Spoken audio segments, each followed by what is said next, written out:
I've got the upper cabinet. I just want to kind of point out a few features of what we're going to be building here. We've got your case construction is much the same as the lower cabinet. I'm not using any pocket screws, but I am dadoing the top and bottom panel into the sides. And the top and bottom are the same, and the sides are the same, so they're just mirror images of each other. So basically same operations, you can interchange them. On the back, I've got a rabbet that's milled in the back for my 1/4 inch back, but I've cut it a little deep, just like the base, so in case I need to do any scribing to an uneven wall, I've got material there to do that. You might notice I've got a recess on the top, and there's also one underneath on the bottom. And the reason I do that mainly for the bottom is so I can, if you're ever doing, say, recessed lighting or something of that nature, it can place to kind of hide or conceal those lights. The face frame is simply glued on, and I'm assembled the same way with pocket screw joinery. You know, you've got your two stiles, center stile that divides out for 2 doors, your top and bottom rail. And again, I kind of did this little trick here where I've actually rounded over the back side of that so things don't catch as you're coming out. We're trying to clean out your cabinet. And I've got 2 rails in the back on the upper and lower, so basically gives me a good solid surface to screw into the wall. You know, anywhere along there you'll find a stud, you've got some solid material that you can attach to. Construction of this part is much like the base unit. I'm going to do dado joinery. There aren't any pocket screws used in the case assembly itself, but I will have some shelf pin holes for adjustable shelves, and very similar to the base. So I'm going to start by using the same jig that I had before, and I'm going to start by laying out and drilling some shelf pin holes. I'm going to go ahead, and I remember I had tape over some of these earlier, but I need more variability, and actually you might honestly be able to do 2 shelves in this. So I'm going to put a few more holes in this unit than I did the other unit, and I'm just going to find the center and make sure I'm centering these holes in the case. My cabinet's 36 inches tall, so 18 would be the center line. I've got 7 holes, so I line that up on that center hole.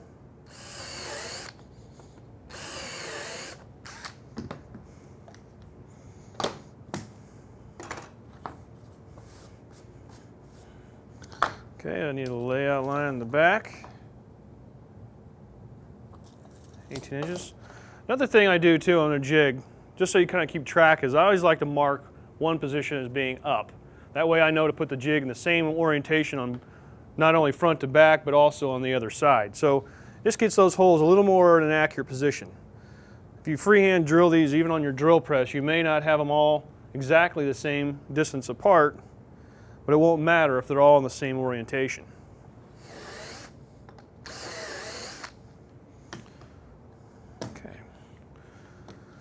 All right, I'm just going to repeat the drilling for the other side.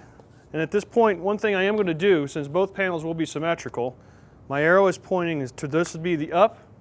I'm going to go ahead and mark on the end of the panel, just an X, that indicates that this is the top of the panel. So I'll do the same for the other. Because once we go cut our dados and our rabbet, you will have mirror images. This will help you keep track of that so you don't have 2 lefts or 2 rights.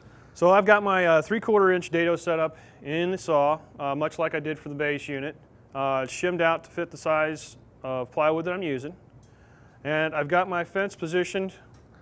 I'm going to position that 1 1/8 inches in from the end. So I'm going to cut a dado on the top and the bottom. And what that's going to do is create a little recess in the bottom of my cabinet. It's kind of nice on the bottom, especially if you ever want to put some under-counter lighting or something like that. It kind of disguises it. And the same reason on the top is just more of, I got in for in, I don't have to have a second setup. Okay, now that we have our dados cut, it's time to cut the rabbet on the back side. I'm going to put my sacrificial fence in place. Instead of having to change out the dado head to cut a 1/2 inch wide rabbet, I'll just bury part of it in the fence here.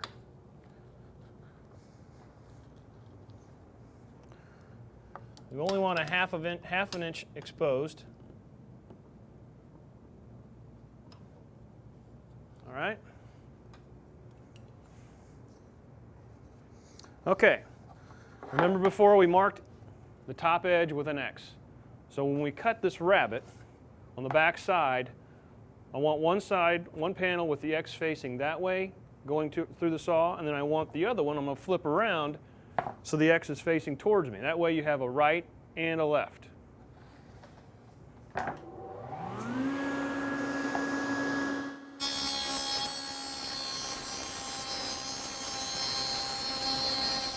Okay, now I've got my parts over here on my assembly sawhorses, and very similar to the base unit, I'm going to stand up my top and bottom pieces in their dados. And again, I'm going to use these clamping squares to kind of help hold the pieces in the right position. I'm going to dry fit everything first.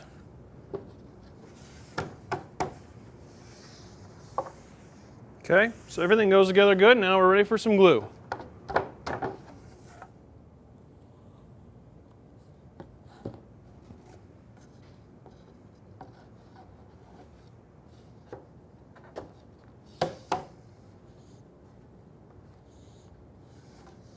Most critical thing about this is making sure that front edge is perfectly flush, because you're attaching that face frame and you don't want it sticking out and making your face frame uneven.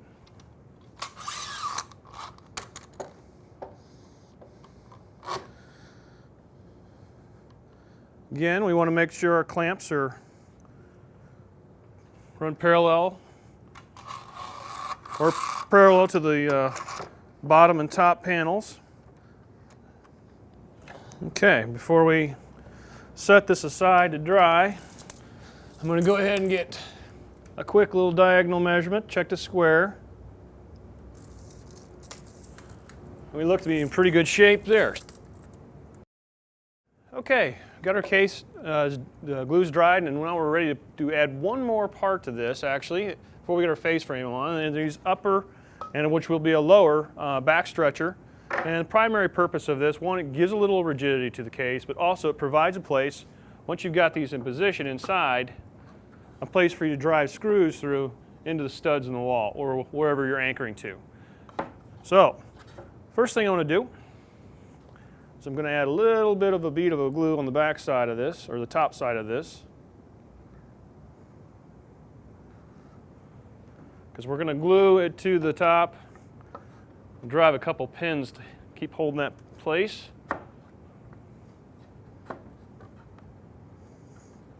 All right, we're lining this back face of the stretcher up with the rabbet and the top or bottom.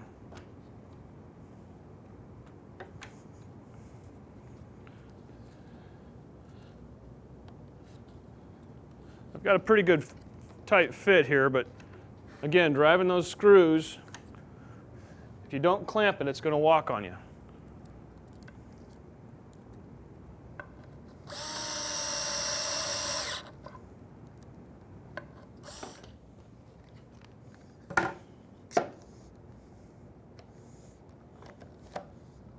Just going to clamp that up there so I can drive some pins.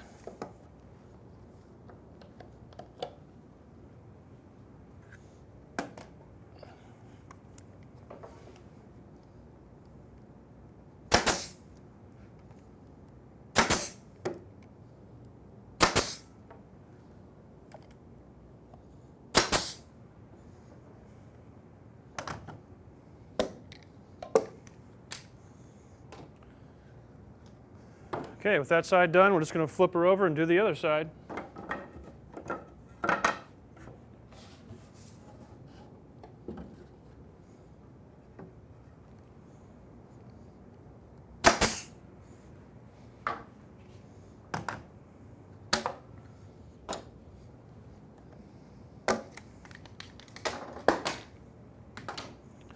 Okay, so our case is done, and we are ready for the face frame.